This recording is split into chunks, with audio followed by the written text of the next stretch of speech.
भी हैं और साथ साथ भी हैं। इसमें से बहुत सारे सदस्यों की आप जाति नहीं बता सकते, लेकिन आप पास पास होते हुए भी साथ साथ नहीं हैं, और यही आपकी सबसे बड़ी विफलता है। राज्यपाल जी के भाषण का अगर आप सम्मान किए होते, मुझे लगता है बहुत अच्छा होता। आपने यद्यपि अपने भाषण में कहा, इस बार का उल्लेख किया कि राज्यपाल जी का हमने विरोध नहीं किया। राज्यपाल जी का आपने विरोध नहीं किया, लेकिन आपके माननीय सदस्य नारेबाजी जो कर रहे थे, राज्यपाल गो बैक के नारे लगाए जा रहे थे, आपके समर्थन में नारे लगाए जा रहे थे। ये कोई मंच नहीं था। देखिए, हमें चौका और चौराहे की बात को याद करना होगा। इस सदन में क्या बात होनी चाहिए और चौराहे पे क्या बात होनी चाहिए, दोनों में अंतर होना चाहिए। ये मंच व्यक्तिगत आरोप प्रत्यारोप का मंच नहीं हो सकता है, व्यक्तिगत आक्षेप का मंच नहीं हो सकता है। सम्मान अगर आपका है तो इस पक्ष का भी सम्मान है। दोनों एक दूसरे का सम्मान करके मिलकर के अगर आगे बढ़ेंगे, और राज्यपाल जी का अभिभाषण प्रदेश के विकास के लिए है। अगर हम उस अभिभाषण का विरोध कर रहे हैं तो इसका मतलब हम प्रदेश के विकास का विरोध कर रहे हैं। हम प्रदेश के विकास के बैरियर बनना चाहते हैं। प्रदेश की जनता क्या हमें इसको देख नहीं रही है? और मुझे लगता है जनप्रतिनिधि के रूप में हम लोग अगर इन भावनाओं को एक साथ देख सकें, बहुत अच्छा होगा। मुझे प्रसन्नता है कि इतने माननीय सदस्यों ने इस पूरी चर्चा में भाग लिया, और इस चर्चा को आगे बढ़ाने के साथ ही उन्होंने उत्तर प्रदेश देश के अंदर बहुत कुछ कर सकने की क्षमता रखता है। देखिए, इतने रोचक बातें आई हैं, माननीय सदस्य ने हर एक ने कुछ ना कुछ नया कहा है, और जो नया कहा है उन सब पर सरकार अवश्य विचार करेगी।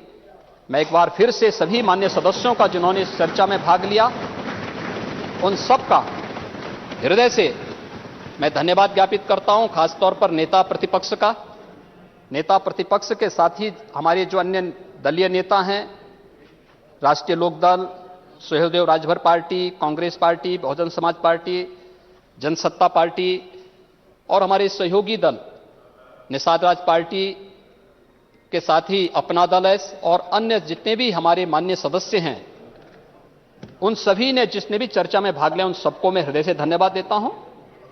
लेकिन मेरा आप सबसे अनुरोध होगा कि हम सब मिलकर के समवेत स्वर में, समवेत सदन को संबोधित करने के लिए राज्यपाल महोदय आई थी, तो समवेत स्वर से इसको राज्यपाल जी के प्रति कृतज्ञता ज्ञापित करते हुए धन्यवाद प्रस्ताव पारित करके राजभवन में हम राज्यपाल महोदय के समक्ष भेजें कि उत्तर प्रदेश का यह सदन आपके प्रति कृतज्ञता ज्ञापित करता है, आपके मार्गदर्शन के लिए कृतज्ञता ज्ञापित करता है, आपका आभार व्यक्त करता है, और सदन की ओर से हम महामहिम राज्यपाल जी को धन्यवाद ज्ञापित कर सकें।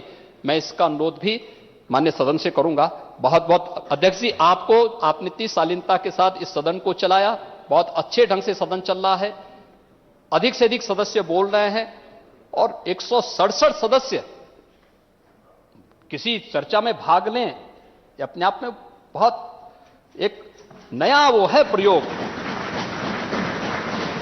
यहां की प्रोसीडिंग, मैं तो आपसे अनुरोध करूंगा कि यहां की जो प्रोसीडिंग राज्यपाल के चर्चा के साथ ही जो चर्चा अभी आगे हमारे बजट पे भाषण हो, बजट की चर्चा आगे बढ़ेगी, इसकी भी प्रोसीडिंग बना करके हिंदी इंग्लिश में इसका ट्रांसलेट करते हुए हर विधानसभा को और संसद की लाइब्रेरी को भी भेजना चाहिए लोग, क्योंकि ये जो चीज आ रही है, मैंने पहले भी कहा था कि जो चर्चा हमारे माननीय सदस्य करते हैं, हो सकता है भाषा में कोई टूट फूट हो सकती हो, लेकिन उसके भाव में कहीं कोई किसी प्रकार का वो नहीं है।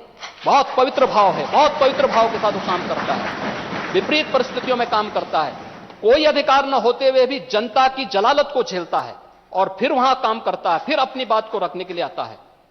उन परिस्थितियों में भी वह जिस बात को बोलता है तो उसका सम्मान भी हो, और फिर उसको हम भेजें। सरकार के पक्ष में भी, हमें सरकार के स्तर पर भी इस बात को कहूंगा कि अलग अलग विभाग उन बातों को नोट करके उस पर उस कार्रवाई को आगे बढ़ाएंगे जिन विभागों से संबंधित कोई मुद्दे हैं और जिनको लेकर के माननीय सदस्यों ने इन मुद्दों को आगे बढ़ाया है। मैं एक बार फिर से आपका इस सदन को इतने अच्छे ढंग से आगे बढ़ाने के लिए हृदय से आभार व्यक्त करता हूं। माननीय नेता प्रतिपक्ष को, अपने सभी दलीय नेताओं को हृदय से धन्यवाद देता हूं और विश्वास करता हूं कि सदन की गरिमा को हम इसी रूप में बना के रखेंगे। धन्यवाद। डॉक्टर मंजू शिवाच। डॉक्टर मंजू शिवाच। महोदय, डॉक्टर अध्यक्ष मंजू महोदय, शिवाच।